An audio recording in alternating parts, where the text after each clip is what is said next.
Half of California is chasing this man. Anyone who catches him will be rewarded $10 million. That's life-changing money. But what crime did he commit that made the government put such a massive bounty on his head? Stick with us because we're about to find out how everything started. So the movie begins in the middle of a desert with two military men. The lieutenant orders the sergeant to take the shot, but the sergeant refuses. Why? Because the target is just a 10-year-old boy. The lieutenant immediately points his gun at the sergeant. If you don't shoot him, then I will shoot you. Left with no choice, the sergeant fights back, wrestles the lieutenant to the ground, and accidentally kills him. The next thing we know, bro wakes up inside a prison cell. Before he can even process what's happening, a group of soldiers rush in and drag him away. They are transferring him to another prison, but he's scheduled to receive the death sentence for killing his lieutenant. But on a lonely road in the middle of nowhere, boom! Another group of military men ambushes the prison boss. And trust me, things are about to get messy. Then, an older man introduces himself as Lieutenant Casey. Casey starts going through the prisoner's file. His name is Don, and according to the military, he's serving time for killing a superior officer. But Don insists it was nothing more than self-defense. Man, nobody cares about your black ass, bro. You killed a white officer. That's basically how they treated him. Lieutenant Casey reveals that he rescued Don for a reason. He wants him to join an elite assassin squad called the Black Sheep. Casey also introduces the black man standing beside him as the captain of the Black Sheep, his favorite soldier. And almost everyone on the team is an ex-convict. At first, Don refuses to join them, but after thinking it through, he realizes he has no choice. If he says no, they will send him right back to prison where he will be executed. So at that moment, Don has absolutely no options.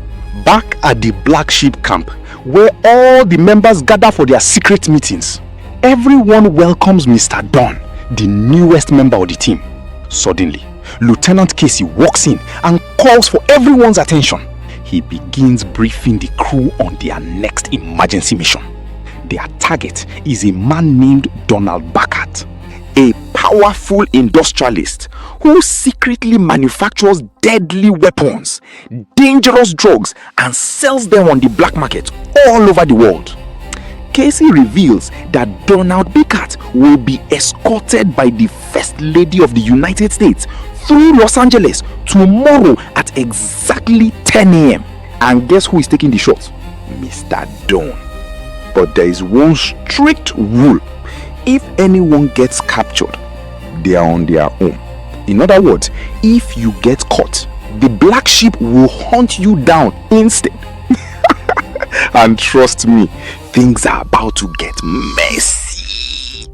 The next morning, the entire crew positions themselves on rooftops overlooking the street, patiently waiting for Donald Bacart to arrive. Meanwhile, Mr. Don walks into position like the main character himself. Bro is moving majestically like a king. He sets up his sniper rifle and prepares for the perfect kill shot. And god damn, they are even using a special ice projector bullet to eliminate the target. Moments later, the limousine finally arrives. The First Lady steps out, and right behind her is Donald Bacart. Just as Don is about to pull the trigger, someone else shoots the First Lady first. Bro is like, "Ooh, I haven't even fired yet." Before he can react, several cameramen capture him holding the sniper. Bro is officially cooked. Got him! Got him! And I've decided that I want to die. One of the cameramen quickly removes the videotape from her camera and replaces it with a fresh, empty one. Her name is Dr. Constantini. Seconds later, a government agent walks over, confiscates her camera, writes down her information, and promises to return it later. Meanwhile, Mr. Dunn escapes to a secret hideout exactly where Lieutenant Casey instructed him to wait until the team comes for him. Suddenly, the telephone rings. He answers it. Out of nowhere, members of his own black sheep team open fire on him. Luckily, Don dives behind a bathtub for cover as bullets start flying everywhere. Moments later, police officers and SWAT teams storm the building. While they are preparing to break in, Don uses the handle of his gun to smash through the floor and drops into the apartment below.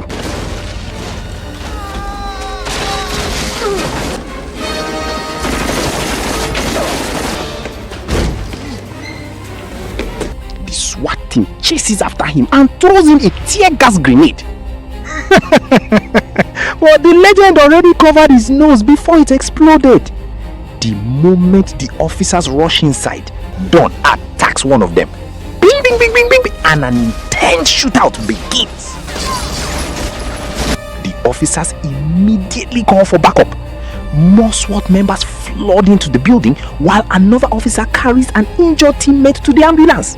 Then, the officer removes his mask. And damn! It's Mr. Don! Bro stole a SWAT uniform, blended in perfectly, and completely outsmarted everyone. By the time the real officers realize what happened, Mr. Don is already gone. But just when he thinks he's safe, one of the black sheep assassins appears, ready to eliminate him. Luckily, Don manages to escape once again. Meanwhile, someone delivers a sketch of Mr. Don to the police department. The officers feed the sketch into their computer system. The officers immediately identify his real identity. His name, military records, criminal history, everything pops up on the screen. Without wasting any time, Mr. Don rushes into the restroom of a nearby bar and quickly changes out of the SWAT uniform. He walks back outside and suddenly notices Dr. Constantinis on the television news. She's the woman who recorded him during the assassination attempt. So bro carefully memorizes her face. But the bartender recognizes Don from the news. He quietly picks up the telephone and immediately calls the police. But before the officers can even arrive, bro is already sitting comfortably on a bus. Vamos! Adios! Meanwhile, the government official who confiscated Dr. Constantini's camera finally decides to watch the videotape. But the footage of the shooting is gone. Then he glances at the name written on her tag. Over at the hospital, doctors, nurses, and staff are all watching the breaking news. Anyone who recorded the assassination should immediately contact the FBI and hand over the tape.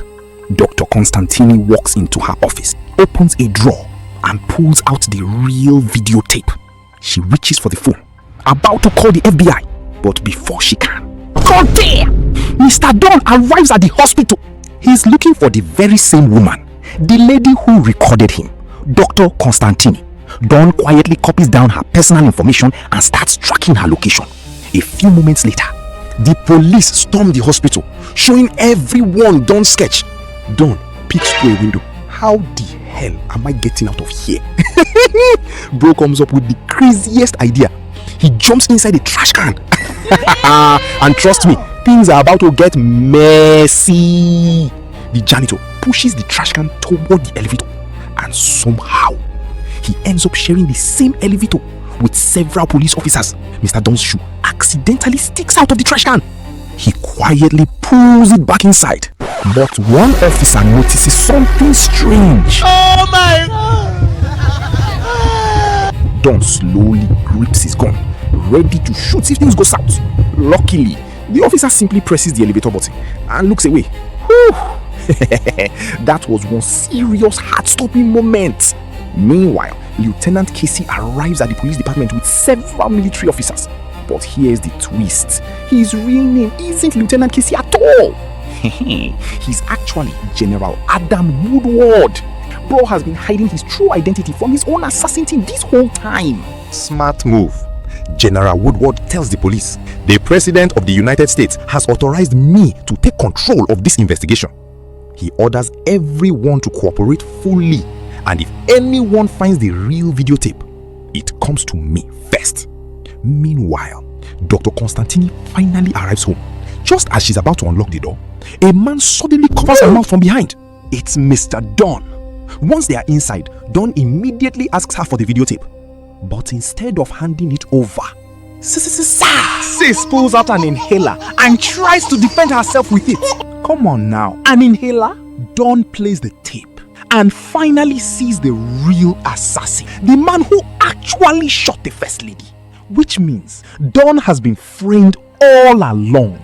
But now comes the bigger question. How is he going to prove his innocence? Dr. Constantini is terrified. Seeing that she's shaking, Don escorts her to the kitchen to get her a glass of water. Don notices something strange. A timer. Counting down. It's a bomb! Without wasting a second, Don grabs Dr. Constantini. They sprint out of the house. Boom! The entire house explodes into flames. Damn, bro. That would have been the end of both of them. And don't be surprised, the military is behind the explosion. Since they couldn't recover the real videotape, they decided to erase the only witness, along with the evidence. Later, Don and Dr. Constantini arrive at a police checkpoint. Every vehicle is being searched. The officers are desperately looking for America's most wanted man. Don quietly tells her, "Don't snitch." Then he steps out of the car and disappears into the crowd. Seconds later, a police officer approaches Dr. Constantini. "Ma'am, have you seen Mr. Don?" "Nah." Psych! She immediately points in Don's direction. Every single officer takes off running after him. Then out of nowhere, Don jumps back into the car. "Bitch, drive!" Meanwhile, the military spots Dr. Constantini's license plate during the traffic backup. Now, they know exactly who she's with. After driving for a while, they stop in the middle of nowhere. Don steps out to inspect the area. Dr. Constantini sees her chance and secretly calls 911. But Don catches her immediately. "I just saved your life. Have I hurt you? You know what? Go." He lets her leave. So go. Go. But instead of driving away, Dr. Constantini gets back into the car. Me personally, I wouldn't take this level of disrespect. Maybe she's finally starting to believe him. Don tells her this used to be an old marine training base where I learned how to become a sniper. He then pulls out the emergency contact number Lieutenant Casey gave the black sheep team using Dr. Constantini's phone. But before making the call, Brown notices she even carries a taser. Shorty came fully prepared for self-defense. The call connects.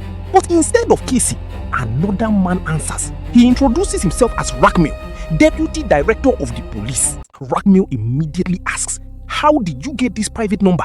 It's General Casey's direct line. While Rackmill's team tries tracing the call, Don realizes what's happening and instantly hangs up. Bro is too smart to get tracked. Rackmill orders his team to investigate the name, Lieutenant Casey. Minutes later, they uncover something shocking. Lieutenant Casey actually died 30 years ago during the Vietnam War. That's when Rackmill realizes the truth. Don has been set up. The only problem is they still have no idea who is pulling the strings behind all of this. Later, during lunch break, "Sir, maybe we should eliminate Don ourselves before he destroys our reputation." Rackmill looks up. "Hell nah! We still need to hear Don's side of the story before making our move." Meanwhile, General Adam Woodward pays a visit to Donald Baccarat at his luxurious mansion.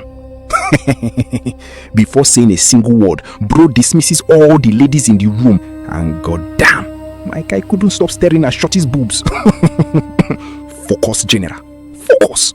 Mr. Baccarat looks worried. He asks why the military still hasn't captured or eliminated Mr. Don. What if he exposes our dirty secrets to the FBI or the police? General Woodward just smiles. Relax. I'm already in control of the FBI, the police, and everything else. But I need one favor from you. Go on national television and place a $10 million bounty on Don's head. What? Man, that's life-changing money. I am offering a $10 million reward to any citizen who captures or provides information leading to the capture of James Dunn. Mr. Dunn contacts a television news station. He tells the broadcaster he has evidence that can prove his innocence. But there's one condition. No police, no bodyguards, no cameras. Come alone. The reporter agrees and the two secretly meet. Dunn hands over the videotape. Look at that smile. Bro is already celebrating in his head. He thinks he's about to hit the jackpot. But things don't go according to plan. As Dunn walks back through the city, people suddenly notice the newspaper. Wait, that's Dunn, the most wanted man? Within seconds, everyone starts chasing him. Come on now, wouldn't you run too if $10 million was waiting at the finish line? Get your ass moving. Man, I've never seen a crowd this crazy. If someone switched on this movie right here, they'll probably think a zombie apocalypse has started. One guy gets close enough to grab Dunn. Dunn lands one devastating punch. Bro got sent straight into another dimension.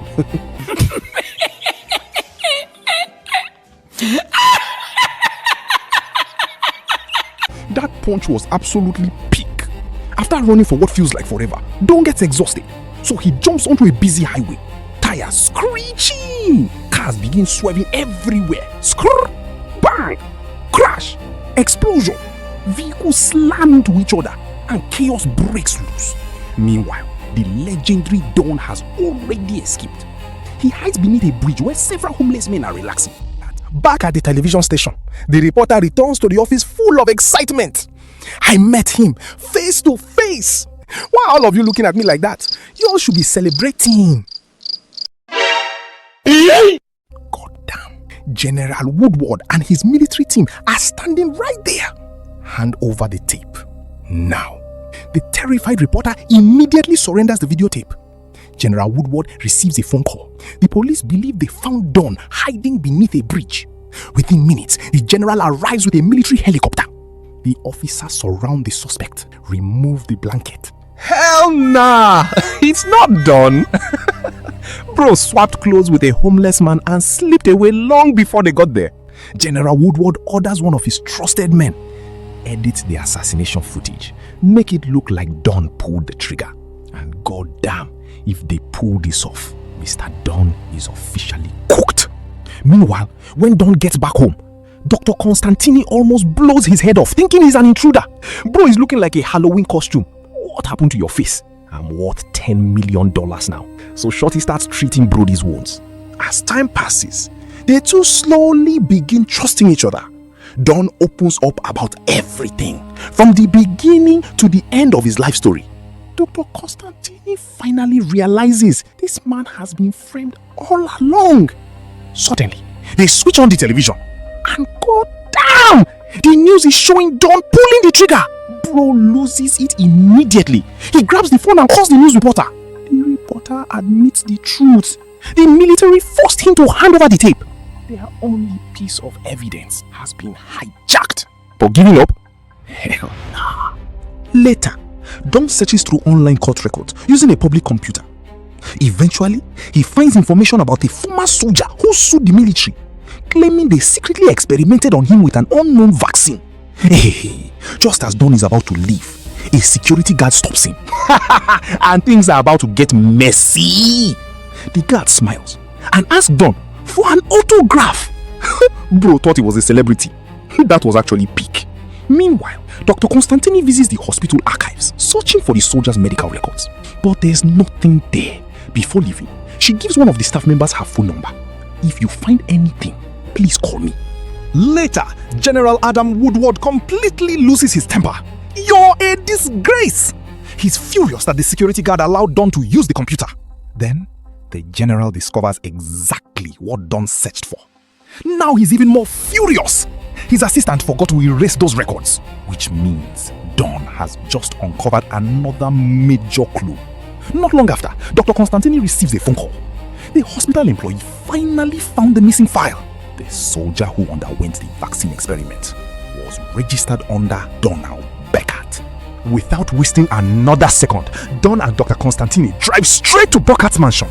Dunn sneaks inside, finds Beckert, and presses a gun against his head. What's Lieutenant Casey's real name? General Adam Woodward! That's all Don needed. He immediately leaves. He calls Rackmill and explains everything. The man behind the assassination is General Adam Woodward. He's working together with Donald Burkhardt. They tested an experimental vaccine on one of Woodward's own soldiers, and the soldier died. The First Lady was about to expose everything, so they murdered her before she could. Rackmill listens carefully, but replies, I believe you, but without proof, I can't help you. Realizing nobody else can save him, Don decides to handle things himself. He parts ways with Dr. Constantini. He breaks into an ammunition store, loads up on weapons, and escapes through an underground tunnel before the police arrive. Later, when the police return to headquarters, Don quietly climbs out of the trunk of one of their vehicles. He steps into the elevator, gun already in his hand, just in case things go sideways. As the elevator reaches the upper floor, Don spots General Woodward and his assistant. To distract them, he places an anonymous prank call. While everyone's attention is elsewhere, he sneaks into the general's office and steals a classified file along with the computer containing every piece of evidence Rackmill wanted. Just as Don is leaving, one of the soldiers spots him. Hey, you! I'm talking to you! Don knocks the general's assistant down with a metal rod. Then, bam! He kicks General Woodward back into the elevator. This is exactly what I've been waiting for. This is exactly, I don't mean to sound like Cat Williams, but this is exactly what I've been waiting for. Don demands the password to unlock the computer, but the general refuses. The two begin fighting. Punch after punch, they wrestle across the elevator. During the struggle, Don tears off the general's arm guard, revealing an old wound, and discovers the security key hidden underneath. Now he finally has access to the computer. He swaps the computer into another bag and escapes. A military helicopter opens fire from above. Soldiers surround him, ordering him to drop the bag. The door throws it. The soldiers open it. It's a bomb! Boom! While everyone's distracted, Don leaps off the building, deploys a parachute. Then he got shot out at the back quickly and disappears into the underground tunnels before they can catch him. Inside the tunnels, General Woodward's assistant spots Don. The two immediately engage in another brutal fight. The soldier throws punch after punch, but keeps missing. 1, 2, 3, 4, 5. Don's combat skills are absolutely insane. The assistant pulls out a knife, ready to finish Don once and for all.